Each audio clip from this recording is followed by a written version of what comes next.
నమస్తే welcome to PVB news. ఇప్పుడు headlines చూద్దాం.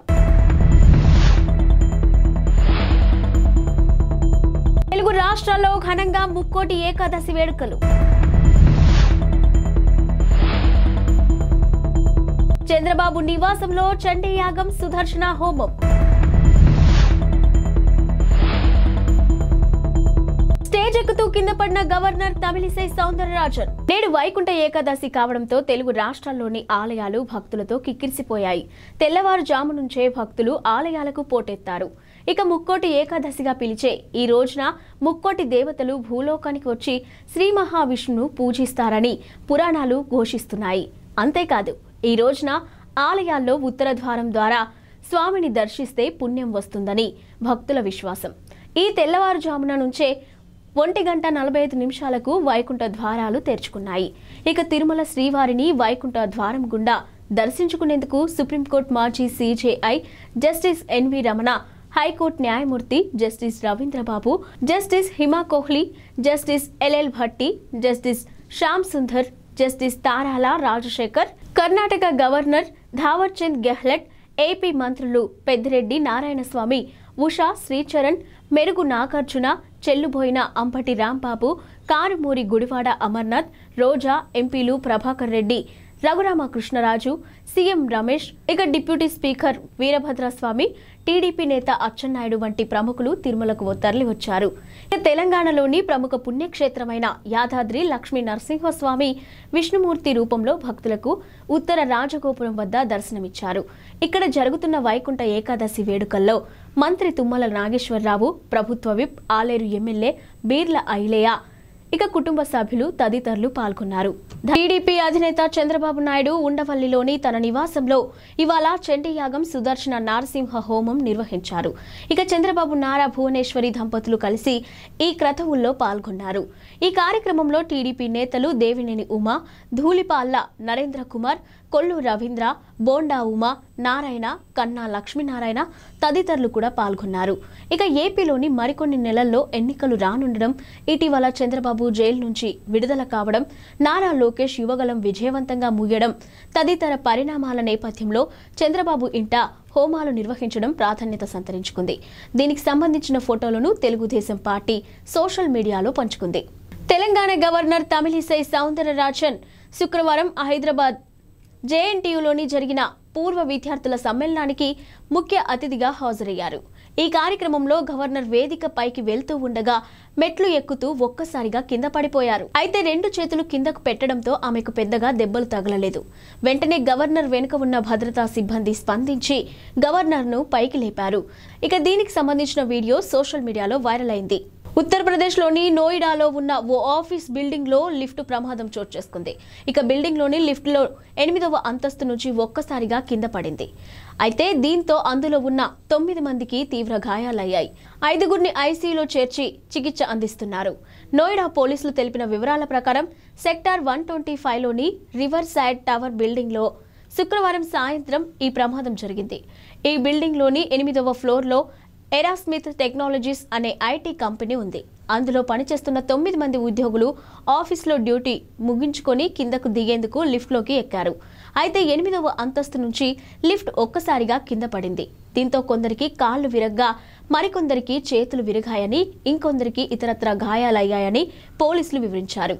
అందరినీ ఆసుపత్రిలో చేయించి చికిత్స అందిస్తున్నట్లు వివరించారు. ప్రస్తుతం 9 మంది ఆరోగ్య పరిస్థితి నిలకడగానే ఉందని వైద్యులు తెలిపారు. టీడీపీ ఎన్ఆర్ఐ నేత యష్ బొద్దులూరిని ఏపీ సిఐడి పోలీసులు శంషాబాద్ ఎయిర్పోర్ట్లో అరెస్ట్ చేశారు. అనారోగ్యంతో ఉన్న తన తల్లిని చూసేందుకు వచ్చిన ఆయన్ను అదుపులోకి తీసుకున్నారు. అక్కడి నుంచి మంగళగిరి పోలీస్ కార్యాలయానికి తరలించారు. ఆయనపై లూకౌట్ నోటీసులు ఉన్నట్టు తెలుస్తుంది. యష్ అరెస్టుపై టీడీపీ నేతలు మండిపడుతున్నారు. యష్ బొద్దులూరిపై ఏపీలో అక్రమ కేసులు నమోదు చేశారని, నిన్న రాత్రి హైదరాబాద్ ఎయిర్పోర్ట్లో ఆయన్ను అరెస్ట్ చేశారనే విషయం తెలిసి షాక్కు గురయ్యానని టీడీపీ యువనేత నారా లోకేష్ అన్నారు.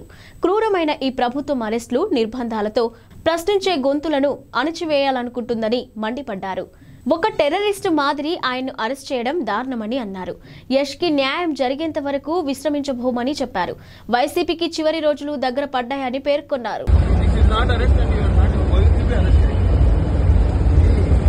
ఎయిర్పోర్ట్ వాళ్ళు ఇచ్చారు.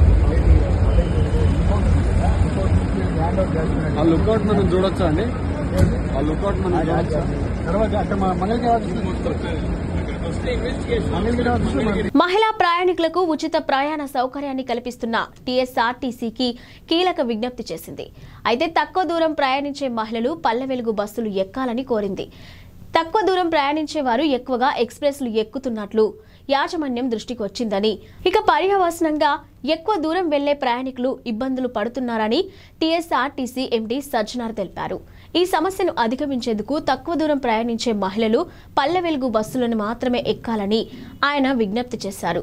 మరోవైపు కొందరు మహిళలు అనుమతించిన స్టేజీల్లో కాకుండా మధ్యలోనే బస్సులను ఆపాలంటూ సిబ్బందిపైకి ఒత్తిడి తెస్తున్నారని, ఇకపై ఎక్స్ప్రెస్ బస్సులను అనుమతించిన స్టేజీల్లో మాత్రమే ఆపుతారని స్పష్టం చేశారు. ఈ మేరకు సిబ్బందికి సహకరించాలని సజ్జనార్ కోరారు. దూర ప్రాంత ప్రయాణికులకు ప్రాధాన్యత ఇచ్చి సిబ్బందికి సహకరించాలని టీఎస్ఆర్టీసీ యాజమాన్యం విజ్ఞప్తి చేస్తుందని ఆయన వివరించారు. ఇక ఆర్టీసీ బస్సుల్లో మహిళా ప్రయాణికులకు ఉచిత ప్రయాణం విజయవంతంగా కొనసాగుతుందని, సహకరిస్తున్న సిబ్బందికి ప్రయాణికులకు అందరికీ ధన్యవాదాలని ఆయన పేర్కొన్నారు.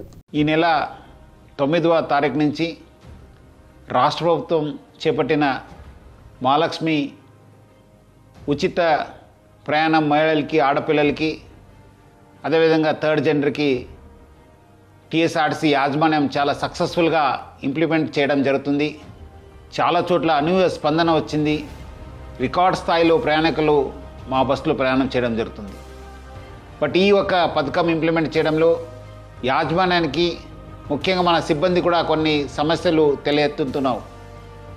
ముఖ్యంగా చాలామంది మహిళలు తక్కువ దూరంకి వెళ్ళే వాళ్ళు కూడా మన ఎక్స్ప్రెస్ బస్సులో ఎక్కి దూర ప్రాంతం వెళ్ళే ప్రయాణికులకి ఇబ్బంది కలిగించే విధంగా ప్రయాణం చేస్తున్నారు. వాళ్ళందరికీ కూడా నా తరఫు నుంచి, యాజమాన్య తరఫు నుంచి కోరుతున్నాను, మీరు తక్కువ దూరంలో వెళ్ళే వాళ్ళైతే వెలుగు బస్సులో ప్రయాణించాలని చెప్పి నేను మరీ కోరుతున్నాను. అదేవిధంగా కొంతమంది మహిళలు స్టేజ్ కాకుండా మధ్యలో, రోడ్ మధ్యలో ఆపడము, లేదంటే ఎక్కడ కావాలో అక్కడ ఆపండి అని చెప్పి అడుగుతున్నారు. దీనివల్ల కూడా చాలా దూర ప్రాంతంలో వెళ్ళే వాళ్ళు కూడా చాలా ఇబ్బంది కలుగుతుంది. స్టేజ్ దగ్గర మాత్రమే మా బస్సు ఆగడం జరుగుతుంది. సో ముఖ్యంగా దీనివల్ల కూడా దూర ప్రాంతంలో వెళ్ళే వాళ్ళు, వేరే ప్రయాణికులు కూడా మేలు జరుగుతుంది. మన కండక్టర్స్కి, డ్రైవర్స్ కూడా బాగా జరుగుతుంది. లేదంటే కొన్ని చోట్ల మనకు చాలా ఇబ్బంది కలుగుతుంది. మన కండక్టర్స్ కూడా చాలా ఇబ్బంది పడుతున్నారు. ప్రజలు బాగా సహకరించారు. వాళ్ళందరూ కూడా నా తరఫు నుంచి, యాజమాన్య తరఫున కూడా ధన్యవాదాలు తెలుపుతున్నాను. వచ్చే రోజు కూడా ఈ ఒక స్కీమ్ని ఇంప్లిమెంట్ చేయడానికి మహిళలు, ఆడపిల్లలు, థర్డ్ జెండర్ వాళ్ళందరూ కూడా సహకరించాలని చెప్పి నేను మరీ యాజమాన్య తరఫు నుంచి అందరు కోరుతూ, మహిళా లోకానికి, ఆడపిల్లలకి, థర్డ్ జెండర్ అందరూ కూడా నేను యాజమాన్య. హైదరాబాద్ బొల్లారంలోని రాష్ట్రపతి నిలయంలో శుక్రవారం సాయంత్రం ఎట్ హోమ్ కార్యక్రమాన్ని నిర్వహించారు. ఇక ఈ కార్యక్రమానికి గవర్నర్ తమిళిసై సౌందరరాజన్, ముఖ్యమంత్రి రేవంత్ రెడ్డి హాజరయ్యారు. ఇంకా ఉప ముఖ్యమంత్రి మల్లు భట్టి విక్రమార్క, మంత్రులు సీతక్క, శ్రీధర్ బాబు, పొన్నం ప్రభాకర్, బీఆర్ఎస్ నాయకులు కేటీఆర్, హరీష్ రావు కూడా విచ్చేశారు. ఇక రాష్ట్రపతి ద్రౌపది ముర్ము, గవర్నర్ తమిళిసై సౌందరరాజన్, ముఖ్యమంత్రి రేవంత్ రెడ్డి కూర్చొని సరదాగా మాట్లాడుకున్నారు. బిగ్ బాస్ 7 తెలుగు విన్నర్ పల్లవి ప్రశాంత్ కు బెయిల్ లభించింది. నాంపల్లి కోర్టు ఆయనకు షరతులతో కూడిన బెయిల్ ను మంజూరు చేసింది. ఆదివారం పోలీసుల ముందు విచారణకు హాజరు కావాలని ఆదేశించింది. అన్నపూర్ణ స్టూడియోస్ వద్ద విధ్వంసానికి ఆయనే కారణమనే అభియోగాలతో పోలీసులు అరెస్ట్ చేశారు. ప్రశాంత్ ను కోర్టులో ప్రవేశపెట్టడంతో 14 రోజులు రిమాండ్ విధించింది. దాంతో పోలీసులు ఆయన్ను చెంచల్గూడ జైలుకు తరలించారు. అయితే ఈ రోజు కోర్టు ఆయనకు బెయిల్ ఇచ్చింది. బిగ్ బాస్ విజేతగా పల్లవి ప్రశాంత్ ను ప్రకటించిన అనంతరం అన్నపూర్ణ స్టూడియోస్ వద్ద అభిమానులు రెచ్చిపోయారు. ఈ ఘటనలో 6 బస్సులు, పోలీసు వాహనాలు ధ్వంసమయ్యాయి. పలువురు పోలీసులకు కూడా గాయాలయ్యాయి. దీనికి సంబంధించి పోలీసులు కేసు నమోదు చేశారు. ఆంధ్రప్రదేశ్ ముఖ్యమంత్రి వైఎస్ జగన్మోహన్ రెడ్డిపై టీడీపీ జాతీయ ప్రధాన కార్యదర్శి నారా లోకేష్ మరోమారు తీవ్ర విమర్శలతో విరుచుకుపడ్డారు. జగన్ మాటలను దగ్గరగా చూస్తే జబర్దస్త్ షోలోని బిల్డప్ బాబాయ్ గుర్తొస్తారని పేర్కొన్నారు. ఆయన మాటలు కోటలు దాటుతాయని, పనులు మాత్రం గడప దాటవన్నారు. జగన్ తన సొంత ఇలాకా కడప జిల్లాలో 3 ఏళ్లలో స్టీల్ ప్లాంట్ నిర్మాణం పూర్తి చేస్తానని చెప్పి తొలి శిలాఫలకం కూడా వేసి 4 ఏళ్లైందని గుర్తు చేశారు. 15,000 కోట్లతో ఉక్కు పరిశ్రమ నిర్మించి 25,000 మందికి ఉద్యోగం ఇస్తానని నాడు కోతలు కోశారని ఆగ్రహం వ్యక్తం చేశారు. ప్రభుత్వ, ప్రైవేటు భాగస్వామ్యంతో ప్లాంట్ నిర్మాణం చేపట్టాల్సి ఉండగా తుప్పలు తొలగించేందుకు సైతం నిధులు కేటాయించకపోవడంతో లిబర్టీ స్టీల్స్ పరారైందని ఎద్దేవా చేశారు.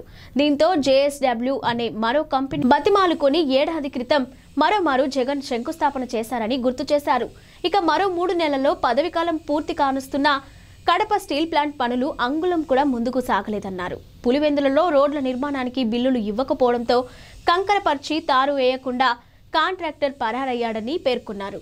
ఇలాంటి దివాలా కోరు ముఖ్యమంత్రిని నమ్మి వేల కోట్లు పెట్టుబడి పెట్టడానికి ఎవరైనా ముందుకొస్తారా అని లోకేష్ ప్రశ్నించారు. శీతాకాల విడిదిలో భాగంగా రాష్ట్రపతి ద్రౌపది ముర్ము హైదరాబాద్కు వచ్చిన సంగతి తెలిసిందే. ఆమె పర్యటనలో భాగంగా బొల్లారంలోని రాష్ట్రపతి నిలయంలో ఎట్ హోమ్ కార్యక్రమాన్ని నిర్వహించారు.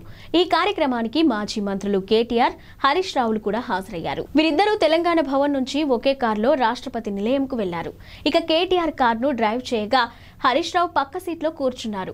మరోవైపు ఈ కార్యక్రమానికి గవర్నర్ తమిళిసై, సీఎం రేవంత్ రెడ్డి, మంత్రులు, ఎమ్మెల్యేలు, ఉన్నతాధికారులు హాజరయ్యారు.